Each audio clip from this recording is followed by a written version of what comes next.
Hey everyone, welcome back to my YouTube channel. It has been pretty long since I've been active and I didn't assume to be active इतना जल्दी अभी, लेकिन आपके सारे जो questions queries आपने पूरा बॉम्बार्ड कर दिया है मेरा सारे सोशल मीडिया हैंडल्स, चाहे वो लिंक्डइन हो, चाहे टेलीग्राम, चाहे इंस्टाग्राम, कि नीट 2022 कब हो रहा है. This is your question. So that is a small video I just wanted to make for your benefit. And इस वीडियो में हम लोग आगे जो है नीट की जो एक्सपेक्टेड डेट है, सारी चीज़ें कब अनाउंस होना चाहिए, सब कुछ डिस्कस करेंगे, as well as what should be your ideal plan for the next few months before NEET. So basically आप ऐसे समझो, जो जेई है उसकी ऑलरेडी डेट्स अनाउंस हो चुकी हैं. एंड पिछले 2 साल में 2020 में नीट जो हुआ था वो 13 सितंबर को हुआ था, 2021 में नीट हुआ था 12 सितंबर को. अब बहुत हाई चांसेस है कि नीट इस बार जो है इससे काफ़ी जल्दी होगा. पिछली बार, पिछले दोनों साल कोविड का वो काफ़ी इशू था, first wave, second wave, third wave, second wave तक आपकी आई थी, है ना, फर्स्ट एंड सेकेंड वेव. तो अब की बार काफ़ी हाई इशू है, बहुत बहुत बहुत हाई चांस, मान के चलो ये बिल्कुल डेफिनेटली है कि नीट जो है वो सितंबर में तो नहीं हो रहा है. एकदम भूल के भी मत सोचो कि अगस्त सितंबर में हो रहा है. अगर जो नीट की डेट है, what should be the NEET date, that should be somewhere around last of June और starting of July. Next question कि आपकी नीट की जो डेट है ये कब तक आपको पता चल जानी चाहिए, है ना. तो this should be coming in the starting of April, है ना. तो अभी अगले 1 से 2 हफ्ते के अंदर आप मान के चलो आपको ये जो डेट है ये आपकी अनाउंस मिल जाएगी. उसके बाद आप फॉर्म फिलिंग करने लग जाओगे. Now the most important question कि भाई आपने मान के चल लिया कि जून के एंड में नीट है, तो आपके पास खींचतान के टाइम कितना बचा. ठीक है, ये आपका मार्च तो ऑलमोस्ट ओवर ही होना है, तो अप्रैल, मई एंड जून आप 3 महीना मान के चलो, है ना. जून के एंड में अभी भी आपका मार्च का एंड है, तो मान के चलो आपके पास 3 मंथ्स है. So what should be you be ideally doing in these 3 months. ठीक है, मैं आपको एक ब्रीफ गो थ्रू दे रहा हूं, up to you to follow और just hear this and ignore it, up to you guys, है ना. सबसे पहले आप लोग क्लास 11th, क्लास 12th, आप लोग, मुझे बहुत लोग होंगे जो पहले से फॉलो कर रहे हैं, बहुत लोग होंगे जो बाद में फॉलो करना स्टार्ट किए होंगे. This is something which I have already told.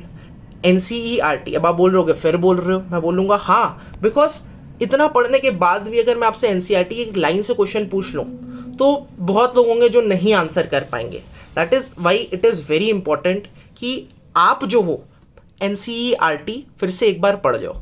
और मैं सबसे पहले, अगर आपको कुछ पढ़ना है, NCERT biology class 11th and 12th 38 chapters हैं, है ना. अगर आप अभी देखो, पढ़ने का मेरा मतलब है रिवाइज ही करना है यार. कभी ना कभी पढ़ा ही होगा. 12th अगर पास किया है तुमने, यार पढ़ा तो होगा ही. उसके बाद अगर नीट और रिपीटर हो तो ऑलरेडी पढ़ा होगा. रिवाइज करने की बात कह रहा हूं.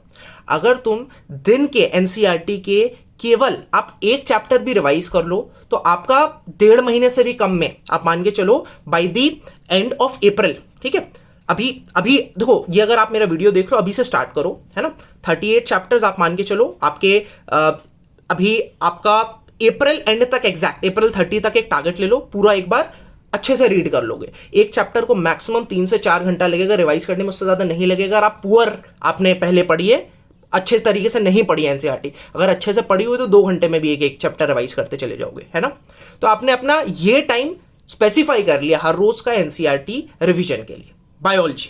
नाउ नेक्स्ट आते हैं केमिस्ट्री पर. देखो, इतना आप कर लोगे और फिर बाद में आप फिर से एक और बार रिवाइज करोगे जब नीट की सारी डेट आ जाएगी बायो की, तो दैट इज सफिशिएंट, है ना. और कुछ बायो में करने की जरूरत नहीं है. साथ में आप मॉक टेस्ट दे रहे हो, बहुत अच्छी बात है. दैट इज ऑल, है ना. केमिस्ट्री में आ जाते हैं. इनऑर्गेनिक केमिस्ट्री, उसको आपको बार बार पढ़ना पड़ता है ना. जो उसके रिएक्शंस है, माइंडेड जो उसके रिएक्शंस है उसको आप नोट कर लो, और नोट करने के बाद तो चिपका लो अपने टेबल के सामने, है ना, जिससे आपको वो सब याद रहें. इनऑर्गेनिक केमिस्ट्री बहुत वॉलेटाइल होती है.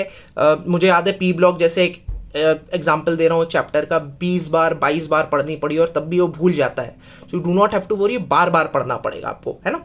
एंड वो भी एकदम जैसे कि आपने बायो का टाइम आपने स्पेसिफाई कर लिया, आप दिन का 1 घंटा इनऑर्गेनिक केमिस्ट्री का हर रोज देने लग जाओ, और वो बार बार पढ़ना पड़ेगा, है ना. मान के चलो आपने पूरी क्लास 11th 12th की इनऑर्गेनिक केमिस्ट्री आपने नेक्स्ट 20 डेज में खत्म कर दी, तो नेक्स्ट 20 डेज में फिर से रिवाइज करनी पड़ेगी वही चीज, है ना. I think that is sufficient. इतना आप कर लोगे तो आपको मैंने 3 घंटे का दिन का शेड्यूल ये बता दिया आपको। अब आ जाओ बाकी टाइम क्या करना है। ये जो मैंने अभी जो 3 घंटे का शेड्यूल बताया, ये ट्राई करो कि सबसे ज्यादा जब आपको याद करने वाली आपकी कैपेसिटी सबसे ज्यादा है, मोस्ट प्रोबेबली ये लोग जब सुबह उठते हैं, ट्राई करो थोड़ा जल्दी उठना। सुबह 6 बजे 5 बजे उठ सकते हो और उस वक्त से 3 घंटा लगातार ये देकर ये दोनों काम कर सकते हो, इनऑर्गेनिक केमिस्ट्री और bio. So that is best which you can do, है ना। अब पूरा बाकी दिन क्या करें, ठीक है। बाकी दिन आपने कोई क्रैश कोर्स ज्वाइन किया है, वेल एंड गुड। आपने कोई कोचिंग का है, वेल एंड गुड, है ना। लेकिन उसके अलावा मैं जो बात करने वाला हूं, मैं बात करने वाला हूं सेल्फ स्टडी के लिए आपको क्या करना है ना। सिंपल सी बात है। अब आपको अगर आप ये चीज कंसिस्टेंटली कर रहे हो, टाइम सफिशिएंट है। मैं नहीं कह रहा टाइम बहुत ज्यादा है, टाइम केवल सफिशिएंट। अगर आप ढंग से अभी लग जाओ तो अभी आप फोड़ के आ सकते हो नीट 2022। अब आ जाओ ऑर्गेनिक केमिस्ट्री की मैं बात कर लूं। ऑर्गेनिक केमिस्ट्री में रिएक्शन के मैकेनिज्म पे प्लीज बहुत फोकस करना, चीजों को समझना। जनरल ऑर्गेनिक केमिस्ट्री एकदम फिंगर टिप्स पे कर लेना, बहुत इंपॉर्टेंट होती है। अगर नहीं होगा तो फिर आगे की चीजें तुम्हें समझ में नहीं आने वाली, तुम्हें केवल रट्टा लगाना पड़ेगा, है ना। ऑर्गेनिक केमिस्ट्री के लिए भी क्या कर सकते हो, देखो even after all this saying कि रिएक्शन मैकेनिज्म सब कुछ इंपॉर्टेंट होता है, नीट में NEET is equal to NCERT. Even in organic chemistry आपको एनसीईआरटी के एग्जांपल्स, एनसीईआरटी के क्वेश्चंस एज सच पूछ देंगे। कुछ नहीं करना, जो आपको नेम्ड रिएक्शंस अगर नहीं आ जाए, वुड्स रिएक्शन, फिटिग रिएक्शन, ये सारे जो भी रटने वाले जो वो रिएक्शन है बेसिकली, जो कि आपको नेम्ड रिएक्शन है। रटने वाले मेरा मतलब है नेम्ड रिएक्शन की, ये वाला रिएक्शन कौन सा है, एल्डोल कंडेंसेशन क्या है ना। बहुत सारे जो है रिएक्शंस, ये सारे आप लिख लो और सामने चिपका लो, है ना। इसके अलावा मैंने एक मास्टर शीट भी बनाई हुई थी, मुझे अभी याद आ रहा है, मेरे टेलीग्राम चैनल पर डली थी, है ना। मैं उसको इस वीडियो के बाद मैं एक बार री अपलोड कर दूंगा, जिसमें एक चार्ट में, एक पेपर में सारे ऑर्गेनिक के जो कन्वर्जन्स है वो दिए हुए अच्छे से, है ना। इससे मुझे एक और चीज याद आती है, एनसीईआरटी में कन्वर्जन्स के क्वेश्चन है, उसमें आप दिमाग लगाओगे ना, एक बार आप समझ जाओगे पूरा ऑर्गेनिक केमिस्ट्री, फिर कन्वर्जन्स में दिमाग लगाओ तो उससे आपको सब कुछ खुद रिवाइज हो जाएगा, रेदर देन आप बार बार रटो और रिवाइज करो, ये ऐसा है, ये ऐसा मैकेनिज्म होगा। कन्वर्जन्स करोगे ऑलरेडी आपको खुद से रिवाइज हो जाएगा, ठीक। अब आते हैं फिजिकल केमिस्ट्री एंड फिजिक्स। इन दोनों का सिंपल फंडा है। फिजिक्स में अगर मैं बात कर दूं तो भाई मॉडर्न फिजिक्स याद करने वाला थोड़ा ज्यादा एस्पेक्ट हो जाता है, वो पहले कर लेना आसान है, समझ में भी आ जाएगा। स्ट्रक्चर ऑफ एटम केमिस्ट्री का चैप्टर नंबर 2 से काफी रिलेट भी मारता है, बहुत आराम से हो जाएगा, कोई दिक्कत नहीं आएगी। नेक्स्ट थिंग, अगर मैं बात करूं बाकी पूरी फिजिक्स एंड फिजिकल केमिस्ट्री की, है ना, क्वेश्चन प्रैक्टिस इज द की, है ना। बहुत इंपॉर्टेंट नहीं है कि भाई उसमें साइंटिस्ट के आप नाम रट रहे हो, कोई फायदा नहीं भाई। Physics and physical chemistry, this is something which I would say, नहीं पूछते हैं साइंटिस्ट के नाम, बायो में वेरी इंपॉर्टेंट, नहीं छोड़ना।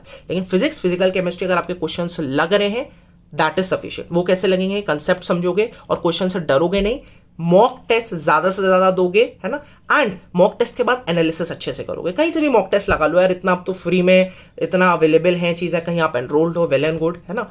So that was just a short video from my and. I hope कि इससे हेल्प हुई होगी। अगर अच्छा लगा होगा तो लाइक दबा देना और फॉलो करना प्लीज, जो मैंने बोला है, ठीक है। चैनल को तो फॉलो ऑलरेडी कर चुके हो, इसलिए देख रहे हो वीडियो, लेकिन प्लीज ये फॉलो करना जो मैं आपको बोल रहा हूं। It is gonna help you a lot only if you follow it. If you don't follow it, आप 10 स्ट्रैटेजी देख लोगे, आपको 10 चीजें दिख जाएंगी, फायदा उससे नहीं होने वाला, है ना। So consistency is the key my dear friends, and I believe कि आप ये सुनने के बाद, इस वीडियो के डायरेक्टली बाद आप पढ़ाई करना स्टार्ट कर दोगे।